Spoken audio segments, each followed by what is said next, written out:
Online ట్రేడింగ్లో 1,22,00,000 నష్టపోయాడు బాధితుడు. Mule bank ఖాతాలు నడుపుతోన్న బలరావ్, రవి, కిరణ్ ఇద్దరిని అరెస్ట్ చేశారు. బాధితుడి సొమ్ము ఎస్ బ్యాంకు, సెంట్రల్ బ్యాంకు ఖాతాల్లోకి మళ్లించారు.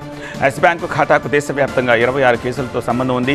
సెంట్రల్ బ్యాంక్ ఖాతాలో 3.37 కోట్ల సైబర్ ఫ్రాడ్ సొమ్మును గుర్తించారు. ఈ ఖాతాకు దేశవ్యాప్తంగా 18 కేసులతో లింకులున్నాయని చెప్తున్నారు. మోసాల్లో బ్యాంకుల పాత్రపై ఆరా తీస్తున్నారు సైబర్ క్రైమ్ పోలీసులు. కేసులో మరికొన్ని అరెస్టులు జరిగే అవకాశం ఉందని డీసీపీ అరవింద్ బాబు చెప్తున్నారు.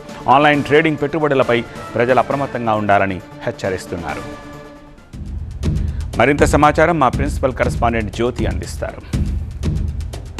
పూర్తి వివరాలు ప్రస్తుతం మనతో మాట్లాడేందుకు Hyderabad cyber crime DCP Aravind Babu గారు ఉన్నారు. ఒకసారి మాట్లాడదాం. సార్ చెప్పండి, ఈ కేసులో 2 మ్యూఎల్కి సంబంధించినటువంటి బ్యాంకు ఖాతాలు నిర్వహిస్తున్నటువంటి వాళ్ళని అరెస్ట్ చేశారు. మొత్తం ఈ కేసులో అసలు ఎంతమంది నిందితులు ఉన్నారు? ఈ బాధితుడు ఈ డబ్బులను ఏ విధంగా పోగొట్టుకున్నాడు?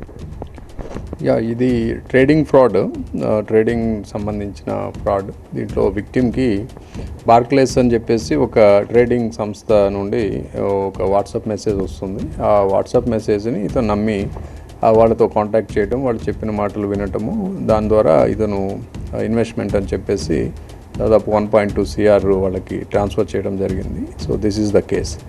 ఆ తర్వాత అతను తెలుసుకున్నాడు ఇదంతా ఫ్రాడ్ అని చెప్పేసి మన దగ్గర కేసు అయింది. సో దీంట్లో ఇన్వెస్టిగేషన్లో మేము ఇవి డబ్బులు ఎక్కడెక్కడికి పోయినాయి అనేది చూస్తే దాదాపు ఒక 4-5 అకౌంట్స్ మనం ఐడెంటిఫై చేసాము. వాటిలో ఒక 2 అకౌంట్స్కి సంబంధించిన ఇన్ఫర్మేషన్ని మేము గ్యాదర్ చేసి వాళ్ళని పట్టుకోవడం జరిగింది. దాంట్లో భాగంగానే ఈ అరెస్టులన్నీ కూడా జరిగాయి.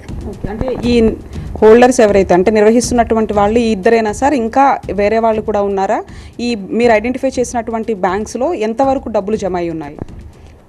ఇప్పుడు మనం అరెస్ట్ చేసినవి 2 అకౌంట్స్ సంబంధించి, ఒకటి మన హైదరాబాద్ సిటీలో ఉంది ఆ అకౌంట్, మ్యూల్ అకౌంట్, ఇంకొకటి మహారాష్ట్ర పర్బనీలో ఉంది. సో ఇక్కడ ఉన్నది మనకి ఎస్ బ్యాంక్లో బ్యాంక్ అకౌంట్. ఇది ఒక గాడ్స్ మ్యాక్ ఫ్యాషన్స్ అని చెప్పేసి ఒక గార్మెంట్ షాప్ పేరు మీద అది ఓపెన్ అయింది.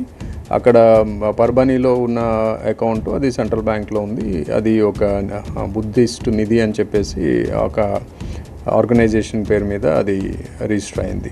సో వీళ్ళు ఏమిటంటే కమిషన్ బేస్ మీద ఈ అకౌంట్స్ని ఫ్రాడ్స్టర్స్కి ఇవ్వడం జరిగింది త్రూ ఇంటర్మీడియరీస్. అట్లా ఇవి ఫ్రాడ్లో ఇన్వాల్వ్ అయినాయి. అంటే ఈ ఎవరైతే ఇచ్చినటువంటి అకౌంట్ వాళ్ళు ఉంటారో వాళ్ళను కూడా ఈ విషయంలో కేసు నమోదు చేసే అవకాశం ఉందా? ఎందుకంటే ఈ మధ్యకాలంలో ఎక్కువగా కమిషన్ కోసం ఆశించి వాళ్ళ మ్యూఎల్ అకౌంట్స్ అన్నింటినీ కూడా హ్యాండ్ ఓవర్ చేస్తూ ఉన్నారు కాబట్టి. డెఫినెట్లీ వీళ్ళు కూడా లీగల్ యాక్షన్ ఉంటుంది వాళ్ళ మీద కూడా, because they are also part of crime, because they allowed their bank account to transfer the fraud amount. కాబట్టి ఖచ్చితంగా వాళ్ళ మీద యాక్షన్ ఉంటుంది. వాళ్ళని మనము అప్రహెండ్ చేయడం కూడా జరిగింది. సో వాళ్ళ పైన ఎవరెవరు ఉన్నారు, ఎవరెవరికి ఇచ్చారు అనేది దాంట్లో కూడా మనము ఇన్వెస్టిగేట్ చేసాము. కొంతమందిని మనం ఐడెంటిఫై చేసి వాళ్ళని కూడా మనం అప్రహెండ్ చేసాము. ఆన్లైన్ ట్రేడింగ్ పట్ల ప్రజలు అప్రమత్తంగా ఉండాలి. మ్యూఎల్ ఖాతాలకు సంబంధించి కమిషన్ వచ్చింది కదా అని చెప్పేసి అమ్ముకోవడం లాంటివి చేయకూడదు. ఎటువంటిదైనా సరే ఒకసారి క్రాస్ చెక్ చేసుకొని పెట్టుబడులు పెట్టాలి తప్ప ఇష్టానుసారంగా పెట్టుబడులు పెట్టి మోసపోవద్దంటూ కూడా హైదరాబాద్ సైబర్ క్రైమ్ డీసీబీ చెప్తూ ఉన్నారు. జర్నలిస్ట్ హరితో కలిసి జ్యోతి టీవీ9 హైదరాబాద్.